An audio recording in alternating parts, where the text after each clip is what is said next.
De nos jours, la mondialisation des espaces maritimes intéresse de plus en plus des spécialistes, des civils ou des militaires.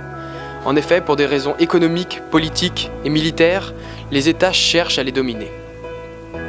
On appelle points nodaux ou seuils les passages névralgiques du commerce maritime.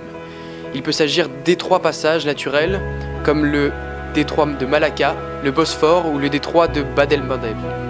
Mais il s'agit également des canaux creusés par les hommes pour faciliter les échanges tels que le canal de Panama, qui est l'un des canaux les plus importants de nos jours.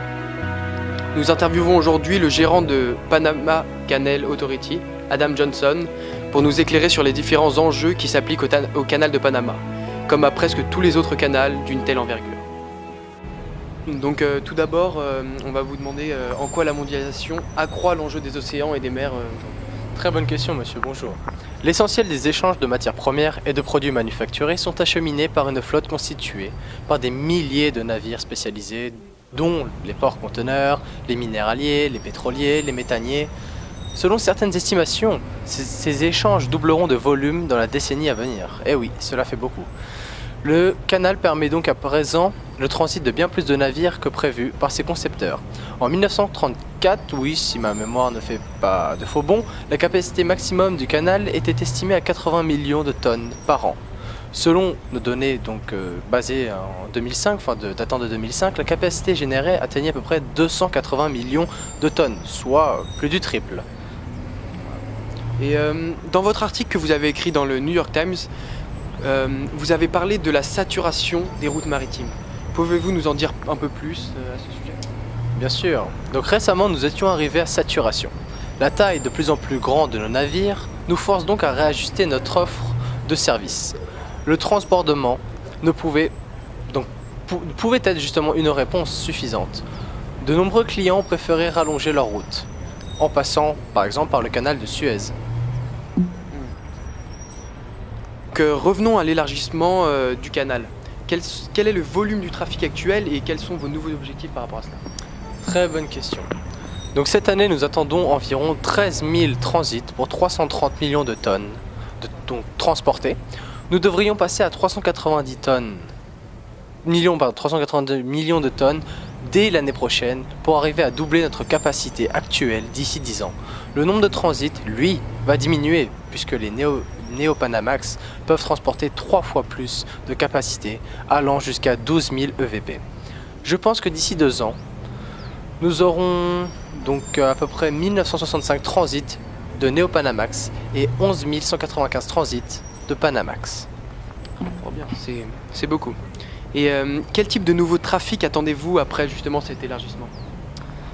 Alors nous allons ouvrir la voie aux méthaniers, donc 88% de la flotte mondiale est de taille Neo-Panamax, comme nous en avons parlé précédemment. Nous pensons en accueillir 208 l'année prochaine et quadrupler donc cette projection en 3 ans, avec notamment le trafic en provenance du golfe du Mexique pour l'Asie. Nous sommes ici aujourd'hui avec monsieur Dieguito Rodriguez. Vous pouvez nous parler de l'attaque du canal qui s'est produite hier ? Oui, les pirates se sont emparés hier d'un super pétrolier soudanien, le Sirius Star, contenant 2 millions de barils pétroliers bruts, 300 000 tonnes de pétrole, donc plus ou moins un quart de la production journalière soudanienne. Et je me rappelle qu'il y a quelques mois, une frégate indienne agressée a riposté et détruit un cargo pirate juste au nord du canal de Panama. Les actes de piraterie y ont augmenté de 75%, si je me rappelle bien, depuis le début de l'année. De nombreux bâtiments militaires sont maintenant positionnés dans cette région de l'océan Atlantique. Les pirates le savent bien et qu'un grand nombre de marchandises passent par ici tous les jours. C'est donc une cible idéale pour les pirates. Merci. Donc, nous allons maintenant interviewer Madame Brézé sur le contrôle stratégique, la militarisation et les tensions maritimes qui règnent autour du canal de Panama. Donc Madame, en quoi les contrôles des détroits et des canaux est particulièrement sensible ? Donc d'abord, bonjour. Le contrôle des détroits et des canaux est particulièrement sensible dans la mesure où ils sont le point de passage obligé des flottes commerciales et qu'ils sont vulnérables sur le plan stratégique.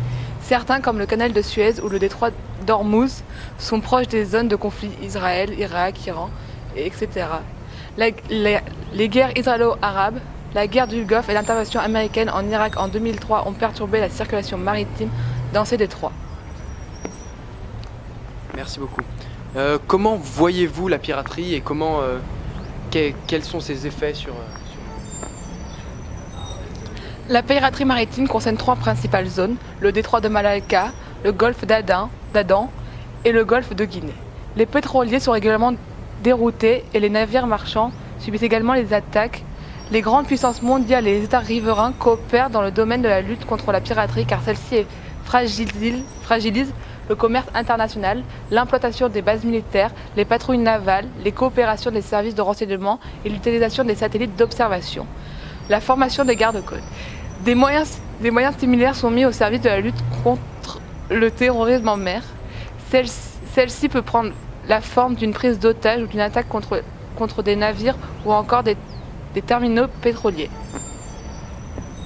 Merci. Par rapport à la concurrence, en quoi craignez-vous le projet du canal du Nicaragua? Sont-ils vos concurrents? Tout d'abord, pour construire ce canal, il faudrait près de 15 à 20 ans et cela coûterait 50 milliards de dollars.